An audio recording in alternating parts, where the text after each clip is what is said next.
Are there questions on it?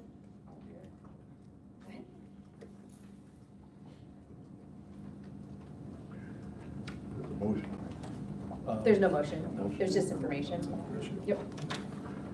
All righty. Next item, recovery housing, site visit results.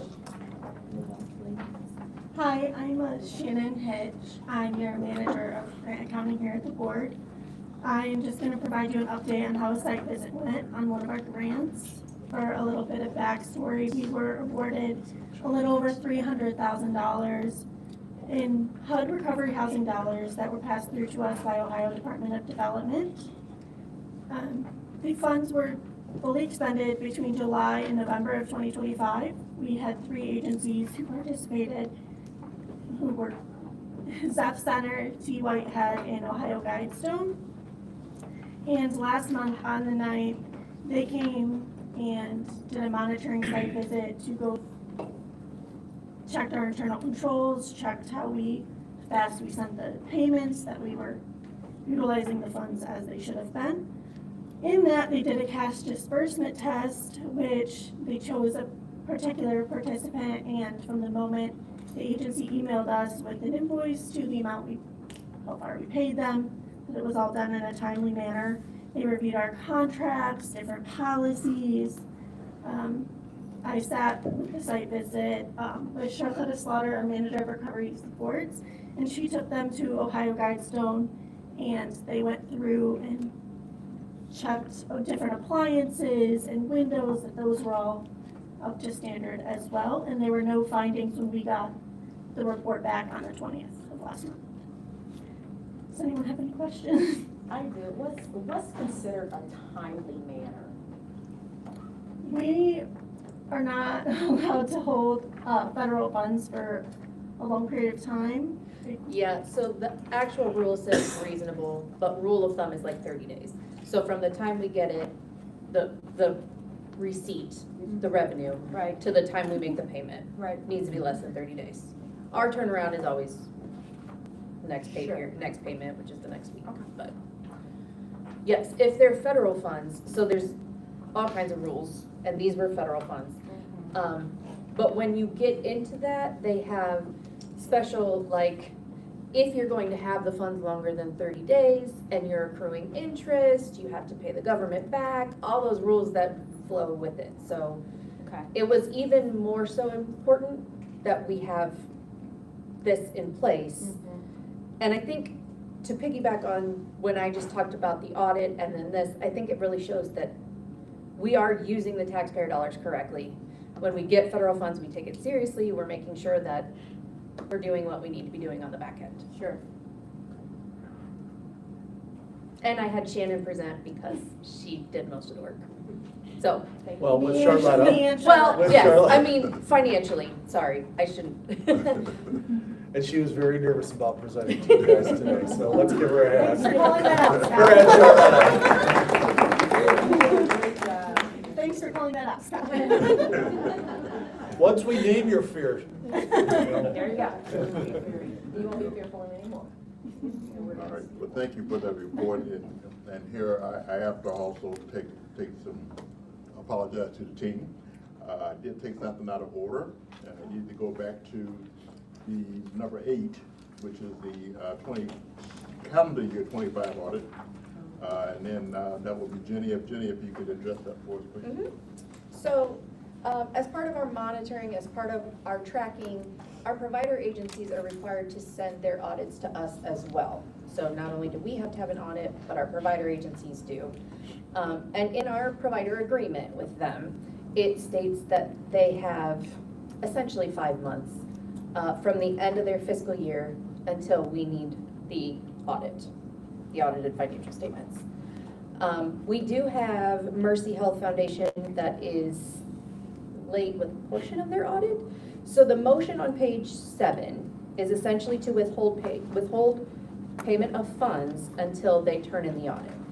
And this is common with Mercy. We have this almost every year because they're part of a larger organization and their reports are not due until September 30th. So they're aware of our deadline. They're doing what they can, but We did get their regular audit, but not the single audit, which is the federal piece. The auditors are still working on it. So, because it's in the provider agreement, we do have the motion to withhold funds, and that is on page 7. And I can answer questions if anyone has any. What program are the funds being withheld from? Is it considered prevention, the suicide? It is. It's the local outreach to suicide survivors or lost team. It's a post-prevention program, reaching out to family members and friends for people who, loved ones who died by suicide.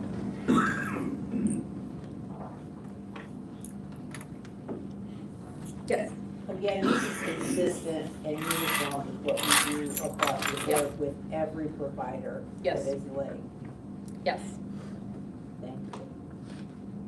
And I think it's also important to note, it's unlikely they will stop providing services. They'll continue, and then they'll be able to retroactively claim those funds. That was gonna be my next question. Thank you, Scott. Any further questions?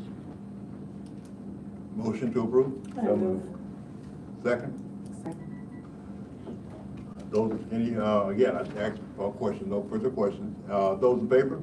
Aye. Those opposed? Are there any abstentions? Motion passes. All right, moving on to item 10, Hospital Access Program. That's That me. would be Scott. That's me. Okay, everybody, let's, you can turn to page 8 in your packet. We have a motion on the bottom of page 8 and the top of page 9. Hospital Access Program, formerly known as the Hospital Collaborative Access Pilot Project. We lifted the pilot off of it. As we started last year, as you recall, this was a collaboration between this board, Mercy St. Charles Psychiatric Unit, Unison, Toledo Municipal Court, and Court Diagnostic. And its design was to support individuals who have been arrested on a misdemeanor charge, referred for a competency evaluation, evaluated as incompetent, restorable or non-restorable, but for a number of reasons are unable to get into the state hospital. The dynamic is that all occurs, and by the time all that occurs, there's very little time for that person to make it up to the waiting list, through the NOBH waiting list, in order for them to get into state hospital. So a lot of times what happens is that the charges get dropped, the individual gets released, and they're back in the community until they get arrested again, and the cycle repeats itself. The project was designed to intervene with that group of individuals in an attempt to move them rapidly, and those who qualified, into private psychiatric units for a longer period of time, because as you know, in a private psychiatric unit, unlike NOBH, you might only stay 3, 5, 7 days, and then you're released. We wanted to create a mechanism where the person had a better opportunity to be stabilized and then reconnect with treatment services upon release. The Hospital Access Program allowed that to occur. In fiscal year 26, we had 9 admissions. Additional referrals did occur, but charges were dropped and they were released. So that just tells you that we have some bugs to work out. There was a total of 114 bed days with an average stay of 12.7 days. So almost double what probably a little bit over double what you would normally get if you were just admitted without an involuntary commitment. 3 of the clients, or 4 clients, were actively engaged with Unison, 3 taking their medications, 3 being stably housed, and then 3 other clients were linked with other agencies or requested follow-up with other agencies, and then 2 of the clients did not follow up. Now, I want to remind you that this is the population that our system has struggled to engage with time and again.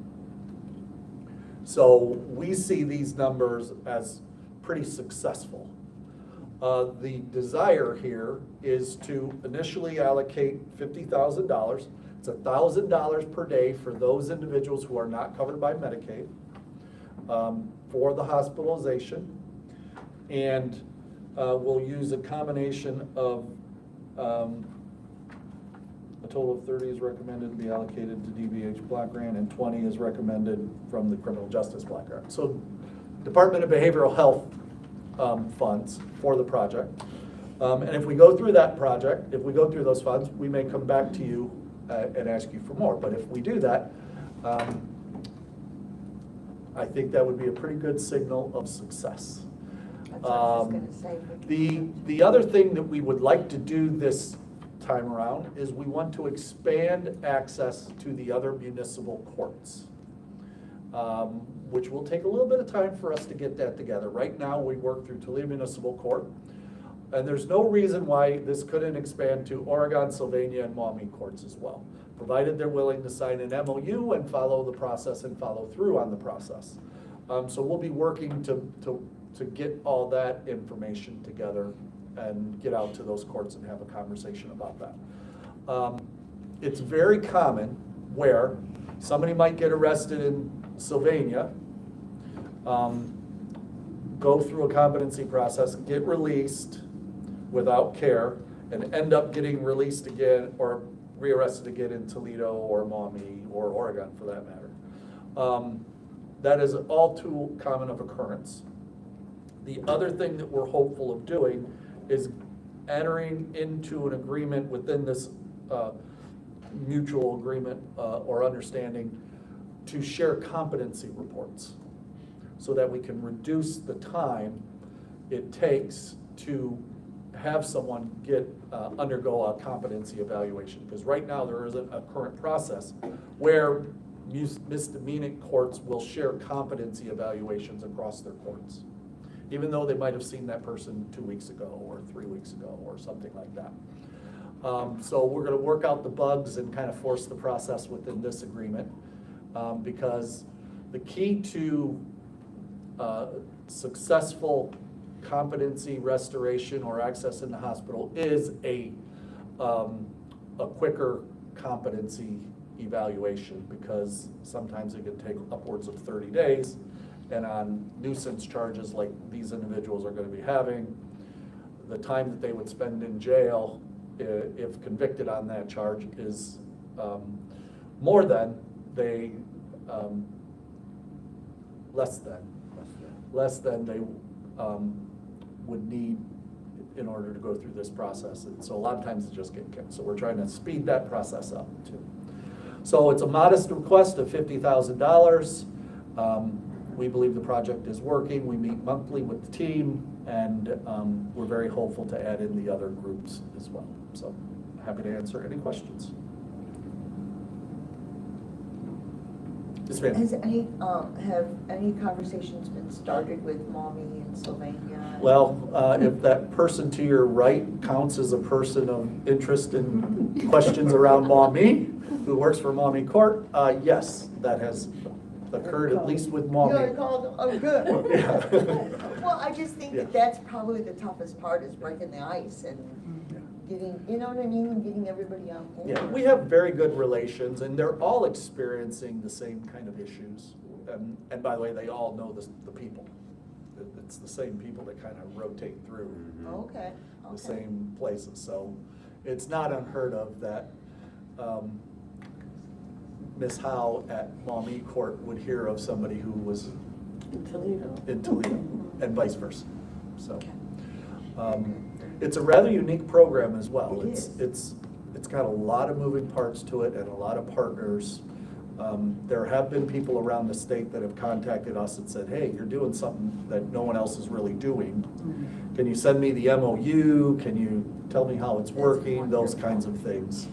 And we're grateful for the cooperation of Mercy St. Charles, and just level setting. The project isn't going to serve everybody. It excludes those who are perceived to be currently violent. You know, we'll take one step at a time. Yes, ma'am.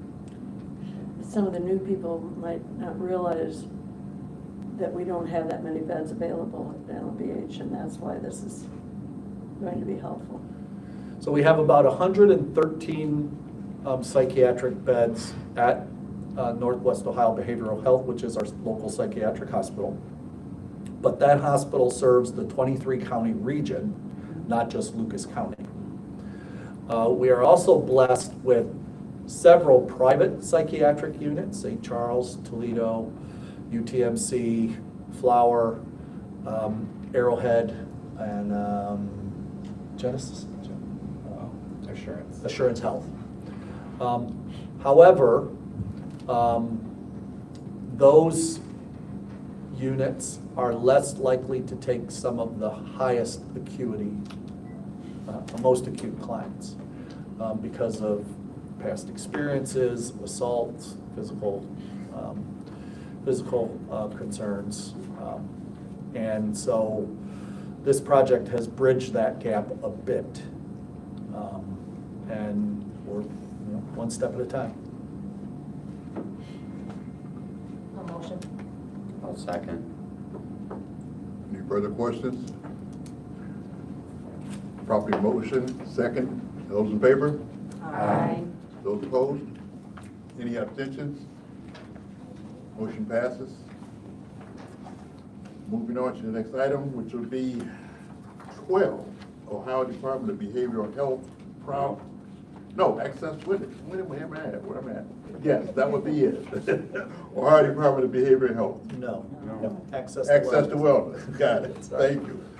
So your vacations are. 10, 11. We still got vacation. I know, it's Absolutely. All We'll right, get through this. that would be Elijah. So the Access to Wellness program, towards the top of page 9, if you're following along in your packet. You'll remember this program.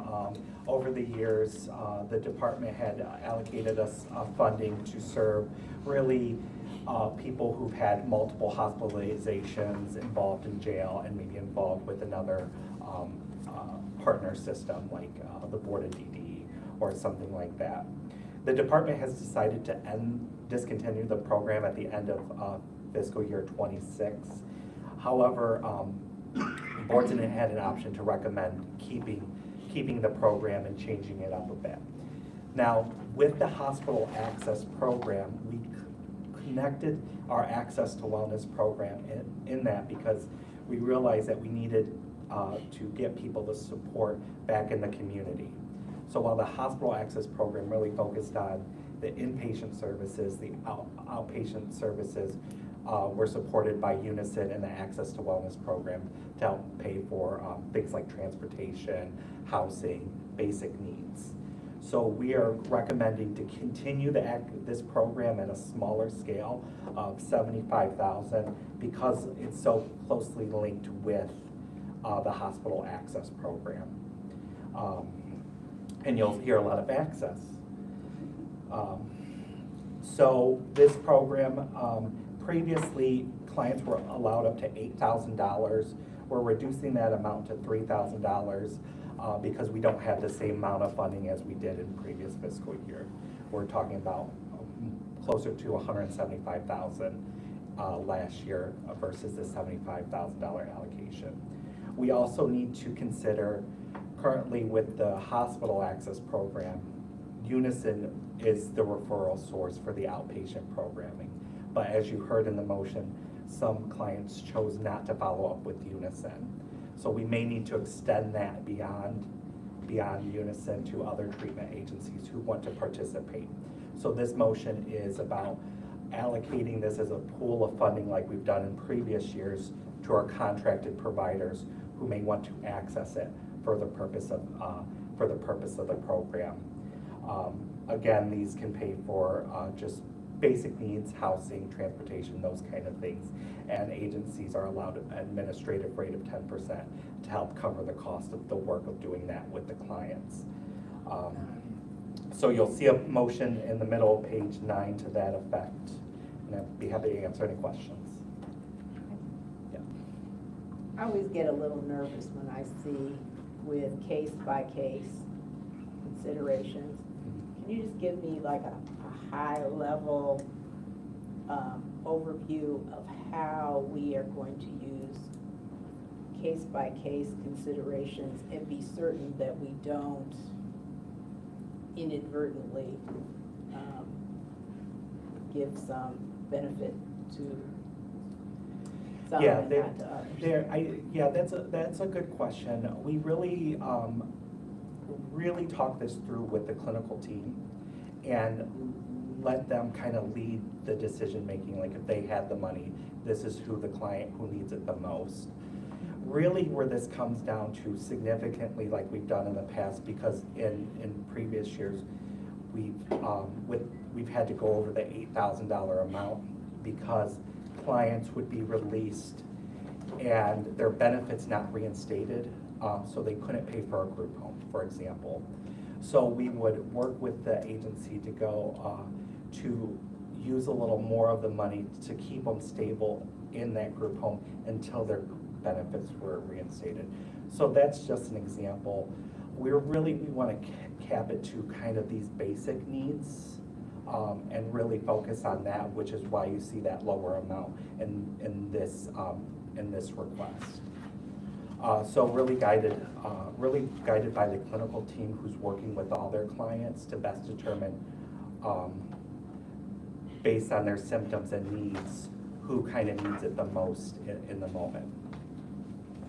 And is the clinical team attached to the service provider, or is it, like, Yes. is there one clinic? So when you add multiple service providers, you're gonna have multiple clinical teams.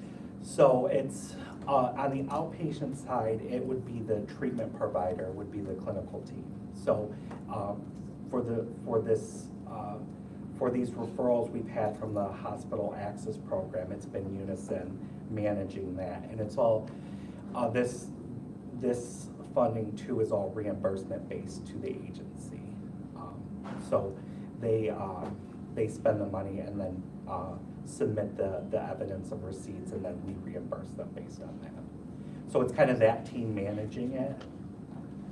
So who's ever part of that clinical team is managing what they feel the client is needing.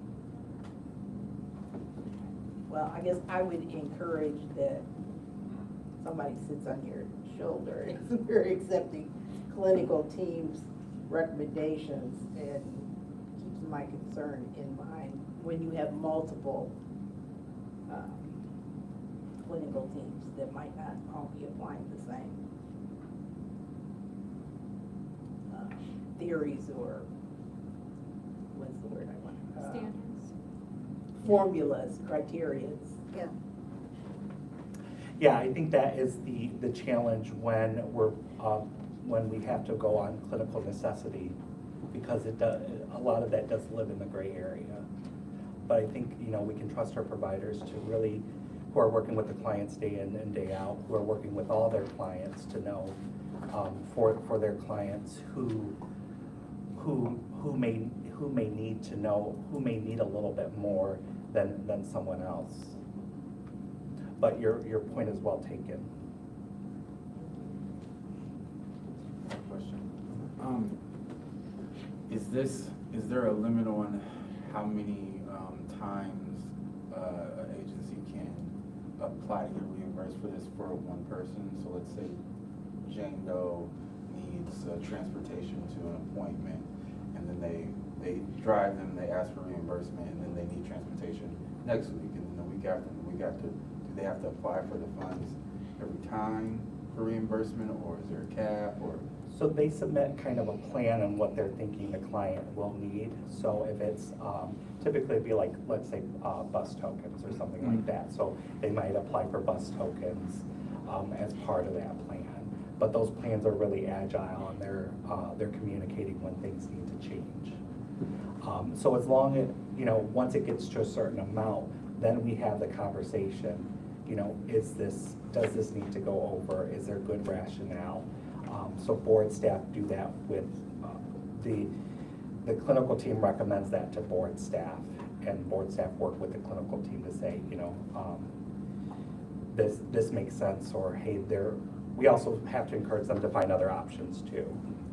Because sometimes there are options in the community and this isn't something that they need to go to first all the time. So Elijah, what I'm hearing is that this $3,000 and then more case by case is the clinical team may recommend it, but board staff is going to have an intervention. They're going to look into it, so there is that oversight from the board staff to make sure. Yeah. Okay. And the 75,000 that's in the motion is only going to serve about 22 clients. Yes. So, you know, we're looking at a small number here, like the hospital access. You know, as we're considering expanding it to other courts, we might have to come back and ask for more. Sure. Elijah, since this motion is I look at it as a forward-facing motion, but it's retro to July 1st. Have there been any expenditures, allocations to date? No, not yet. Okay. Thank you. Motion to approve? So moved. Second. Any further questions? Those in favor? Aye. Those opposed? Any abstentions? Motion passes. Quick learning here, Scott. You're doing well. Item 12. No, 13. Sir? Item 12. And that would be Elijah Luke 12. We're on the Ohio Department of Behavioral Problem Gambling Funds. So this is a yearly amount we receive from the department to help fund problem gambling treatment and problem gambling prevention. So the department gives us an amount and says in the rules that we have to split it 50-50 between the two. So half of the allocation, which is $1,043,753, goes to treatment. The other half goes to prevention. So this has historically gone to ZEF Center, and we are recommending continuing that because of their work in problem gambling treatment and prevention. So the treatment typically looks like therapy, family therapy, group therapy. Prevention is really around raising awareness about problem gambling. It's not, to be clear, it's not anti-gambling. It's raising awareness about problem gambling, where to go get help, and then some targeted campaigns around problem gambling. We're also requesting underspending to move into this fiscal year from the department. We don't have an exact amount right now. We're believing it's around 40,000, but we'd like to get that approved in this allocation. So you'll see that we're requesting the allocation of that 143,000 with additional as approved by the Department of Health to go to ZEF Center for problem gambling treatment and prevention for this fiscal year. And that motion's at the top of page 7. I'm happy to answer any questions. Question, the 40,000 that you're speaking of is included in that 140? No, it would be additional to that. In addition? Yeah. Okay, I just Yeah. needed to make sure. Yeah, we just need to figure out what that exact amount is. Okay. And then it would be added to that amount. And then my next question is ZEF Center the only local provider that provides the I don't want to say anti-gambling, but Yeah. the The challenge problem with gambling assistance? Yes. Yeah, they're the provider in our area. Okay. And doing both of those. Okay, great. Yep. Great. I just wanted to make sure that I didn't know. I think we're not doing them enough justice in relation to problem gambling prevention and treatment. They're nationally known for Yeah. their gambling treatment services in particular, well-established within the region. Their staff associated with the gambling is nationally known as well, do a lot of training outside of Lucas County. I mean, they are when the casino came in, Zeph grasped this area of business and really has taken off and done great work with it. Thank you for letting us know that. I didn't Elijah. realize that. So you said there's about $40,000 that will be carried over, and that figure, we'll know the exact figure. Hopefully this week. Okay, so Yeah. probably for our board meeting, it Yeah, we would can update, yeah. be updated. Okay, Yeah. perfect. Yeah, so the reports were submitted late last week, and we're still just Yep. working through everything. I'll second. I moved. I'll second. Ready? Motion to approve? And- Second? Linda? Linda? Very good. Made your way. Got it, thank you. Thank you, guys. Forward on, okay? Those in favor? Aye. Those opposed? Any abstentions? Motion passes. Item 13, Community Transition Program, fiscal year 27. Yeah, so towards the top of page 10, you'll find the Community Transition Program. This is a specific program for returning, offenders returning back to Lucas County with severe mental health or substance use disorders. And the goal is really to reduce the recidivism while supporting them in the community. So this funding has typically been allocated to Task of Northwest Ohio to help pay for things like case management, treatment, and recovery supports. These can include like housing, transportation, case management services, those type of things. Offenders are coming from the Ohio Department for Rehabilitation and Correction Centers and the Correction Center of Northwest Ohio. Board staff are recommending an allocation of $90,000 from our Criminal Justice Block Grant to help fund this for this fiscal year. We don't, as you've seen some outcomes in the other reporting, we don't put that in here because we report that in, we'll report that next month with all of our outcome reporting. So you'll get more information on how that program has performed. But I can say that it's, you know, they've been seeing the people we've been anticipating them seeing. And your assessment is that they are performing well? Okay. Yep.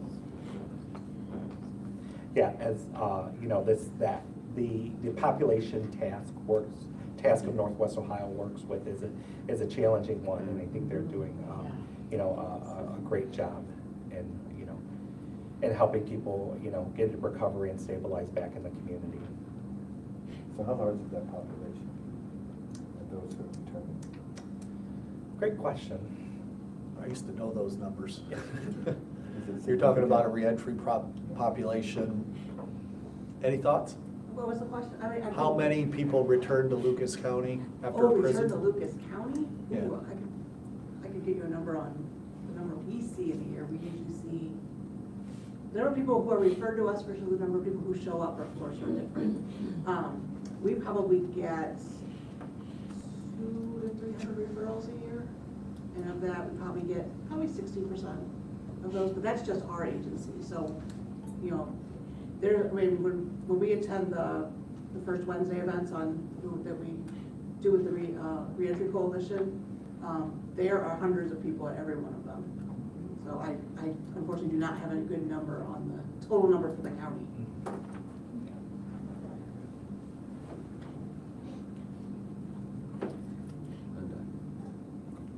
Second. Do they, since their Medicaid stops while they're in jail, while they're incarcerated, I assume TAS helps them get that reinstated? Yes. Yeah, DRC also does a really nice job of community linkage through DBH, does a really nice job of helping them to get that set up. A lot of them have it by the time they are released. But if they don't, we definitely, that's one of the first things we work with them on. That and then getting them signed up for their SNAP benefits. We have a motion to approve that second. May I ask a question? Question? Just out of curiosity, how does this allocation compare to last fiscal year's? Last fiscal year, it was 98,000-ish, because it had carryover from the year before. Thank you. Yep. And was that considered adequate or inadequate? I believe adequate.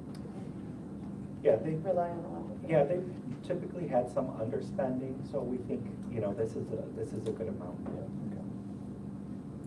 And Amy's nodding her head, so. You still need a second. All right, there is a motion to approve. Is there a second? Second. Any further questions? Those in favor? Aye. Those opposed? Any abstentions? Motion passes. All righty, item Hold 4. on. Are you good with who's first and who's second on that? I got second. I did not make the motion. You did not make the I, motion. no, but I'd be happy to say I did. Can we redo that, please? Yeah. No, I was pointing to Linda because Linda was one. Motion to approve. So moved. Okay, thank you. You have a second. Then we have a second. Linda was the second. Then we need to redo the vote. Thank you. Those in favor? Aye. Those opposed? Any abstentions? Motion passes. Thank you. Thank you. Product of giving everybody a month off. This Next is, year, this is brutal. we're just not gonna give you a month off next year. Or Calvin. We haven't done this since last fiscal year. Moving on to item 14, landlord incentive program. Elijah. So, very excited about this. The landlord incentive program has been funded by the Ohio Department of Behavioral Health. You'll find this towards the bottom of page 10. And they're not continuing it this year, but we're requesting carryover for the money that was unspent. So last year, we had money from fiscal year 24, we had money from the last 2 fiscal years. And so you'll remember a few months back, we brought this motion back to you to include the Toledo-Lucas County Homelessness Board and their work in trying to find people housing through private landlords. So last year, we were able to serve with the funds 15 clients who were able to get housing with a private landlord and have the standard landlord-tenant lease agreement. So through all of their work, task, and the Toledo-Lucas County Homelessness Board, we only have $8,590 left and 50 cents. So we're recommending, to allocate that to task to use for the duration of this fiscal year to continue working on getting people housed. Makes sense. Absolutely, this is.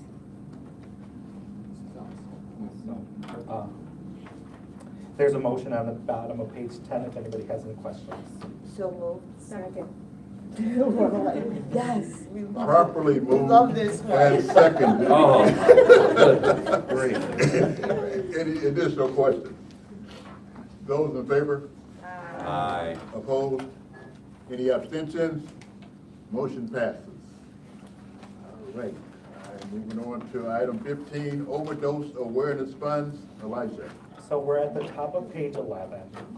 We had an opportunity through the Ohio Department of Behavioral Health to apply for state opiate and stimulus response 4.0 funds to support an overdose awareness day event. So in our county, the Toledo-Lucas County Health Department hosts annually Chalk the Walk, which is an opiate awareness day event. So we were able to apply for funds to support them with your approval and final approval from the department to have some billboards around awareness raising, no keychains to promote naloxone distribution. These keychains actually hold the naloxone. And some just general awareness raising items like bracelets and stuff to distribute at the event. So the request came in at $9,950. We have conditional approval from the department. We're just waiting on final approval, but we would recommend allocating that to the Toledo-Lucas County Health Department for their event. So Elijah, the event is August 20th, and we're waiting for DBH final approval. So how effective will that money be for billboards with it already being August 4th? They're already working on stuff. Okay, Yeah. Yeah, and so just backstory, so DBH usually says, here's this pot of money, you can do X with it. Okay. But then we have to go into their system and do an actual application. That application is in process, waiting to be approved. and those of you that aren't aware of this event, it's an incredible event. It is. It's a way, it's a way for people to sort of be there together and, you know, through this epidemic of overdoses, and I've watched people's lives turn around who've attended that event, who are still in active addiction that then seek treatment. So it's a really great event. And I've heard of people who have lost people Yeah. who participate in this event. It's very healing for them because they're seeing others strive.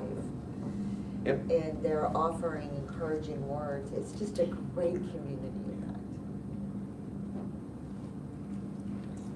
I wholeheartedly make a motion. Thank you. Is there a second? Second? Oh, I'm sorry. Any additional questions? Those in favor? Aye. Those opposed? Any abstentions? Motion passes. Item 16, Lucas County Common Pleas Court, Juvenile Division. Elijah. You're almost done with me. You're doing well. So, we have the, you'll remember last year we provided funding to the Juvenile Detention Center to support a full-time clinician to help in detention center with things like de-escalation, providing some case management and therapy to those youth in detention. So we provided that money to Lucas County Common Pleas Court Juvenile Division for them to select a vendor to do that. They selected Unison to be that vendor, and through our work, through the year, Unison struggled to find the right candidate for that position. It's a unique position, you know, they're in detention all day with these youth. Sometimes with their schedule, they're even into the evening a little bit. So it was a unique position to try to fill, but they did fill that position. And I did put some of the outcomes we've started to see. So in the meantime, before they fill that position in June, Unison had staff who would go and do some risk assessments and de-escalation in detention, but they didn't have a dedicated full-time person there. So they would still provide some level of service, just not the full-time clinician that we had been hoping for. So in fiscal year 2026, Unison did 432 risk assessments, representing 356 unduplicated youth. Just last month, they saw 42 youth in detention, and 21 of them were linked with Ohio Rise for the very first time. Ohio Rise is a case management system for multi-system youth with high needs that's run through Aetna. So the court is thrilled with this program. They've really been singing Unison's praises. They've also noted anecdotally a decrease in violence in detention since the full-time clinician has come on staff. So board staff are recommending continuing this funding of $100,000 to Lucas County Common Pleas Court's Juvenile Division for the continuation of this program to help these youth in detention. I wholeheartedly. So does this $100,000 is to support the salary and benefits and administrative cost of this individual? Yes. And you'll see that motion on the top of page 12. I wholeheartedly second. All right, any additional questions? No, it's so wonderful. Properly moved and second. Jeez. Those in favor? Aye. Those opposed? Any opposition? Motion passes. All right, item 17, Health Officer Designation. Elijah. So On page 12, you'll see our health officer designation. You know, our advisory group met, there was only one application to review, no renewals this year. And you'll see that renewal in the middle, or not the new designation in the middle, page 12. We've also provided some demographics. You'll notice a shift in the numbers of health officers in the system. This is kind of, this happens from time to time. As I've shared before, people leave positions. We don't always get the most up-to-date when they're leaving. So sometimes they're on the roster, but they left the agency, so we can't account for that. Other times, people have let their health officer's designation lapse. And so we have to go through the motions again to get them reapproved. And so any of those will be caught up in the future, and you'll see them. You'll see those pop up again. But that explains some of the variance from June to August. Elijah, can you explain for some of our newer trustees what a health officer does and what our role is? Yeah. So a health officer is someone designated, and our board designates these people, either they're licensed social workers, counselors, nurses, to put someone in an or fill out an application for involuntary admission to the hospital. So these professionals deem that someone is at a substantial risk to self-harm or harming someone else, and they will fill out this form in order to get them to an emergency room of a hospital with a psych unit for consideration for involuntary admission. So we have training for health officers about the laws and rules and how to identify when someone is in a crisis and differentiate what is a crisis versus what means substantial risk, and they may need to be hospitalized against their will. So we require at least 2 years of experience as a licensed social worker or counselor or nurse, and that training in addition to things like first aid, CPR, crisis de-escalation, in order for an application to be filled out at one of the agencies. So this board can approve them as a health officer. Health officers are approved for a 2-year period, and after that 2-year period, they have to go through a renewal process. They either have to had written pink slips, or their supervisor has to attest to their ability to attest to their ability that they can still function as a health officer and know what to do. Agencies have their own protocols in supervising health officers, so when someone is a new health officer, they might need to go out with an experienced person or have their records reviewed prior to moving forward, because as this board takes health officers very seriously, the agencies also take that very seriously, because nobody wants to just taking someone's right away and potentially forcing them in the hospital against their will is a very serious act. So, it's shared at both our level and the agency level. And I've seen them in action where most times, maybe not every time, they were able to de-escalate the situation before it's a pink slip. So they're really good at doing that, because the health officers that I work with, that's the last thing they really want to do to somebody. So it becomes a last resort. So they really do a lot of de-escalation. And they've also done a lot of training with staff, the aligned staff, to be able to de-escalate it before it even gets to that. Yes. I will share that. Our county is one of the few counties that have a health officer training that they make their people go through. So,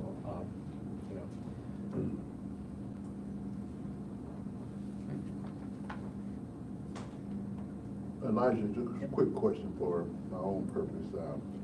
Is the health officer designation only for entities that receive funds from the board, or it can be any other entity that provides mental health service, behavioral health care service? It can be, they have to be it can be any entity that provides behavioral health services, as long as they're certified by the Ohio Department of Behavioral Health, and they meet the requirements within our designation of health officer policy. Thank you. And then if we don't fund them and we don't have a contract with them, we would go through establishing an agreement that we review regularly. So example, Arrowhead Behavioral Health can have health officers, but we don't have a formal financial agreement with them. Team recovery. Team Recovery is another example. And they appear in these stats? Yes. I have a question. How do most people get access to health officers? Are they informed by the agency that they're seeking behavioral health at, or is there, I don't know, do we have like a database or something that's distributed that says, hey, these agencies have this many health officers if you need to refer somebody? So the referral for a health officer in general would be through our crisis center. And so ZEF Center would then send a health officer for an evaluation. If it's at an agency that has health officers, they would just deal with their clients that they're working with.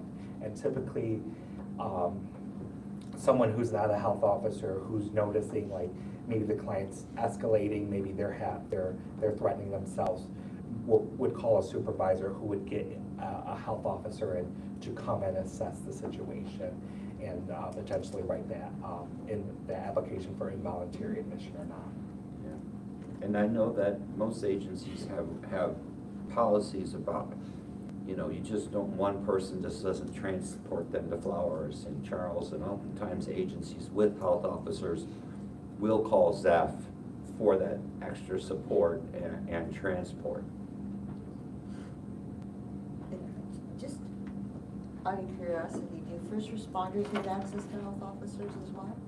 I mean, if they need it? So, Okay. police officers can write pink slips or the application for involuntary admission already. Another first responder, like the fire department, would need to call like ZEF Center Okay. to come out and do Okay. like a co-response.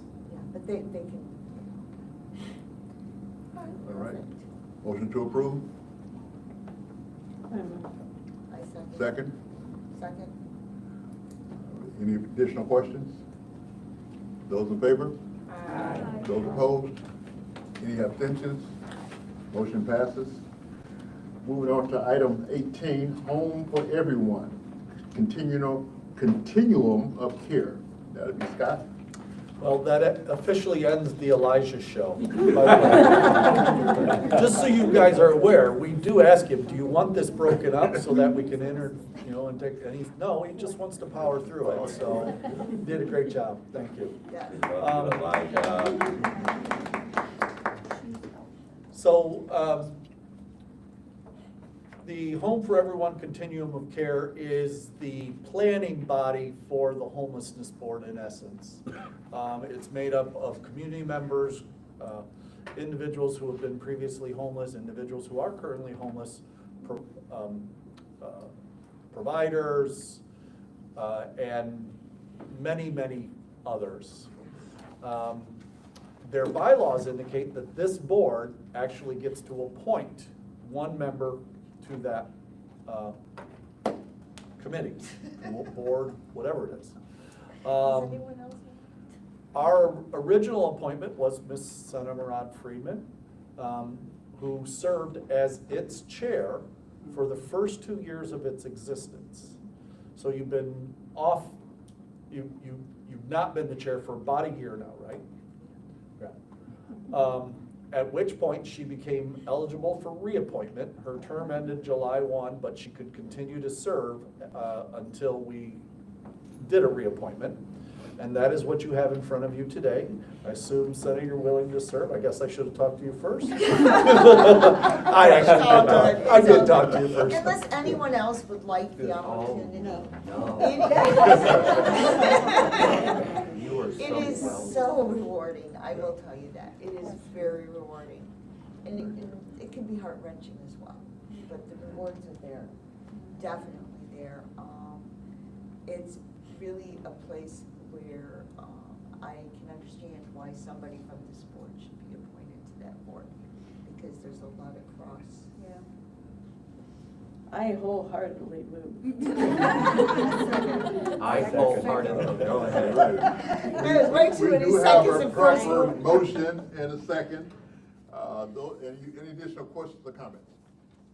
Keep up the good work, Senator. I have a question. What's our homeless population in Lucas County? How do we compare to other counties in the state? So, I'm gonna do some estimates for you, if that's okay. My understanding is the last pit count, which is the point-in-time survey that communities are required to do at least once a year. I think we did it twice this year.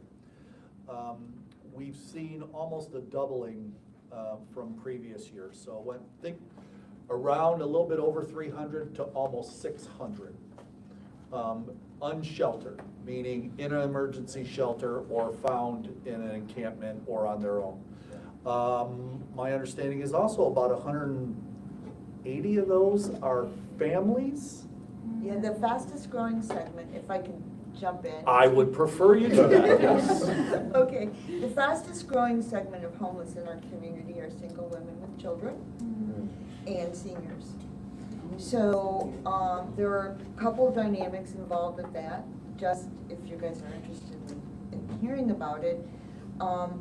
The skilled nursing facilities are in the process of people who are losing their benefits, are sending them to shelter, and one of our biggest challenges are meeting those medical needs, because most shelters do not have doctors and nurses. Well, in fact, none of our shelters in Lucas County have a doctor and a nurse on staff to be able to be a medical respite space. So then the shelters are taking these senior individuals and putting them back in a taxi and sending them to the emergency room. So that's one of the cycles we are dealing with and trying to find solutions for. And the seniors are losing their benefits because? Of state Cuts. administration and federal administration are So they making could be decisions. out in the cold and Yes. nothing.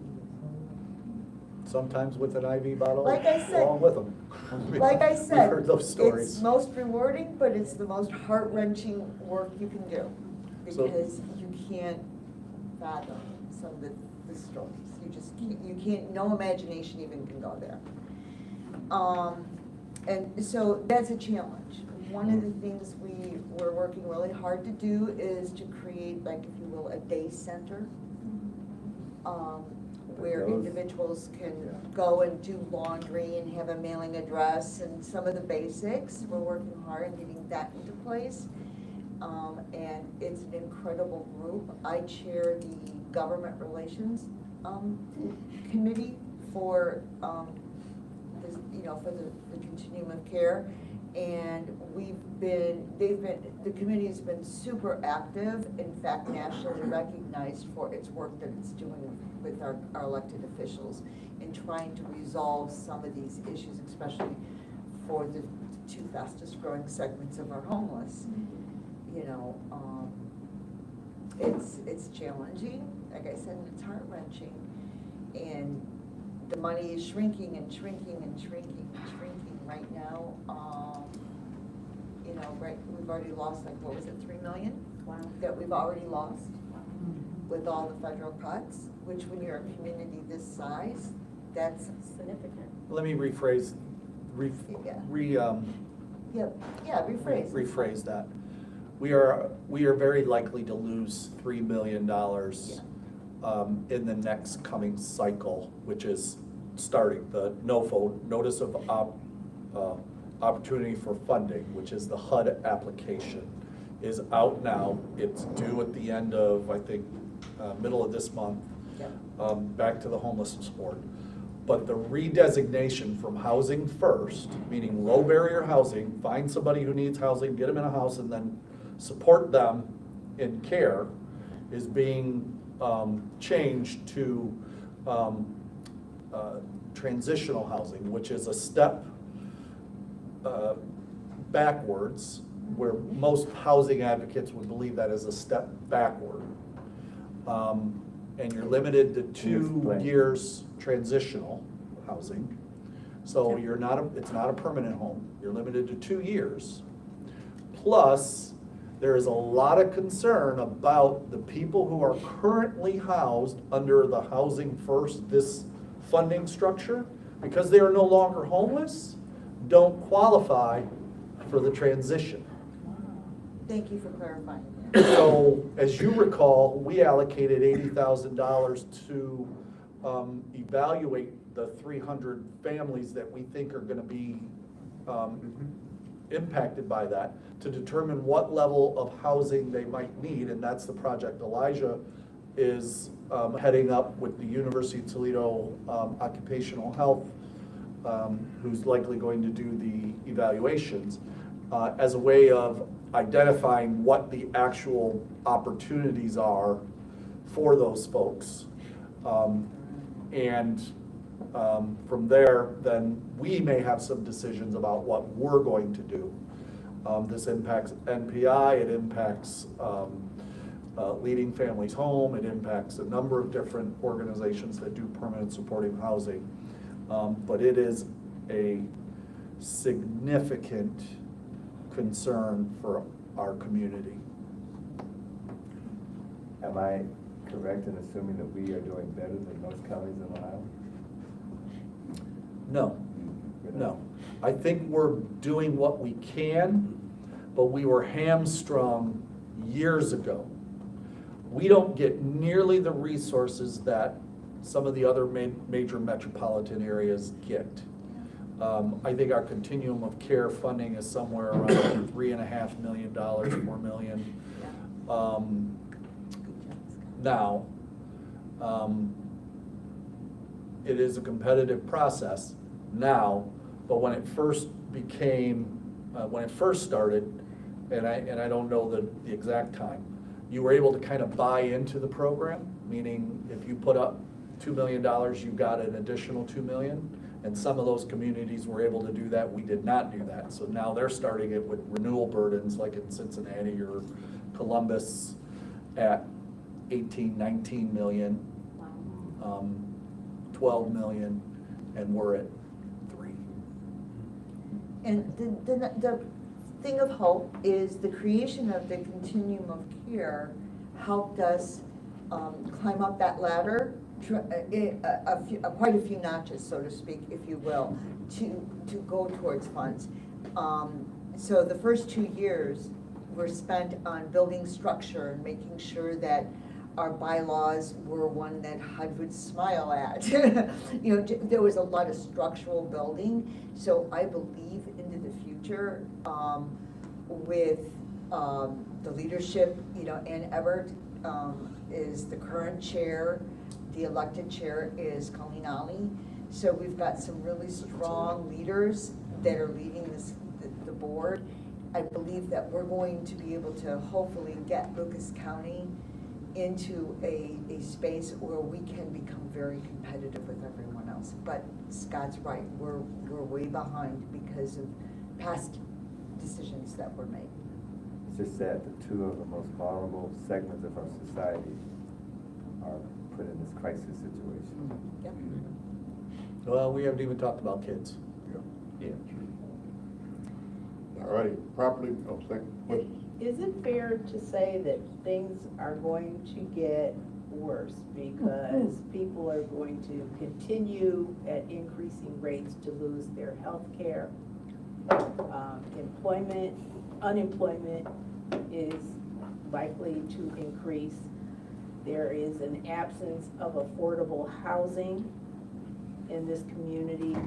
I mean, you'd be surprised how expensive it is for people to have a roof over their heads, and then when they don't have health care and they incur medical bills, and then, you know, it's I would not be surprised by the cost of that. I think I'm the longest, I have the most tenure on the homelessness board of all the members. I've been there quite a while. So I share some of those responsibilities of some of the inadequacies of that board. So we own that. But Lucas County has the dubious honor, I believe, of losing the most Medicaid patients in the state. I don't recall the number, maybe one of you guys do. As you lose your benefits and you lose your health care, housing becomes more difficult. Families get stressed, strained. Everything is more expensive, as everybody knows. SNAP benefits are under assault as well. There are a whole host of issues that are impacting everyday citizens in Lucas County. Now overlay some level of disability on top of that. And it's no wonder we struggle to meet the needs of the community. And you still need a vote. Yes? Yes, properly moved and second. Any additional questions or comments? Those in favor? Aye. Opposition? Abstentions? Motion passes. Ready, open session.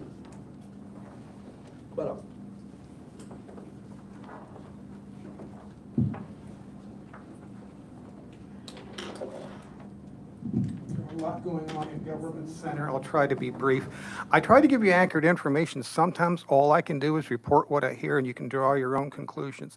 County commissioners had 2 meetings today, one at 11 and one at 2. They almost always go into executive session for a variety of reasons at the end of every meeting. I was hoping they would finish up before the 2 o'clock. They didn't.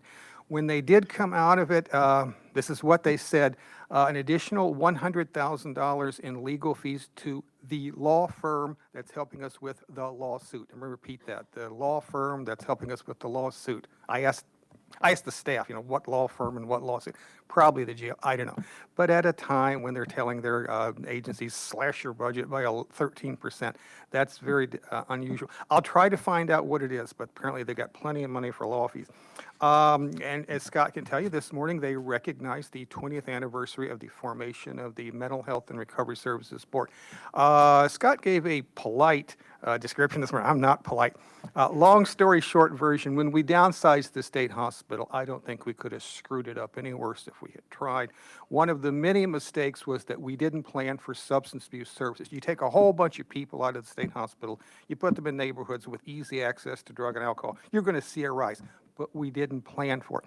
And what this meant was that people like Jack Ford, who used to run Sassy, and Dick Webb, who used to run Compass, were told, here's a whole bunch of new clients. Serve them with existing resources.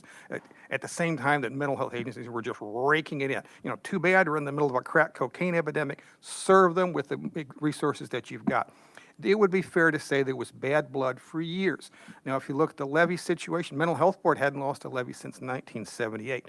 Addis lost 3 in a row. They couldn't afford to buy a cup of coffee. I used to attend their meetings. They were pretty grim. And in 2006, mostly because of Tina Skill and Wozniak, these 2 boards were merged. I would call it a shotgun wedding with no honeymoon. These 2 boards just simply didn't like each other. The first meeting was held July the 18th, and it was a train wreck. The paperwork had not arrived from Columbus, so a whole bunch of the board members couldn't be sworn in. The first argument of many was over committee structure, but look at the bottom line over the last 20 years. Every levy has passed, including the 2012 $1 million additional, and the 24.5 went to a $1 million. So clearly, the voters have said, yeah, we agree. We want 1 board. So that was recognized this morning. Also, I guess this is good news. Lucas County will receive $44,600 grant for a mass casualty and fatality management incident response and command trailer. It's a great big trailer that you use if you have death due to a tornado or something like that. It's coming to Lucas County, and there's no matching funds, but it can be used all over Lucas County. So, or all over Northwest Ohio. It's for Northwest Ohio counties. I got to back up a minute. At the July the 14th county commissioners meeting, they did something that they'd never done before. Whenever they have levies, they always have the levy review committee come in and give a presentation. They didn't do that. On the 10th, they met, and the Imagination Station came, gave a great presentation. They asked a lot of questions, and it was, but also they snuck in this $3 million new levy for the library. This is not the first time this has happened. They did it 10 years ago. I looked in my files. The first line, 10 years ago, Lucas County Commissioners blew it when they unanimously voted 5 levies, and they gave you the whole list of this is what's going to cost you.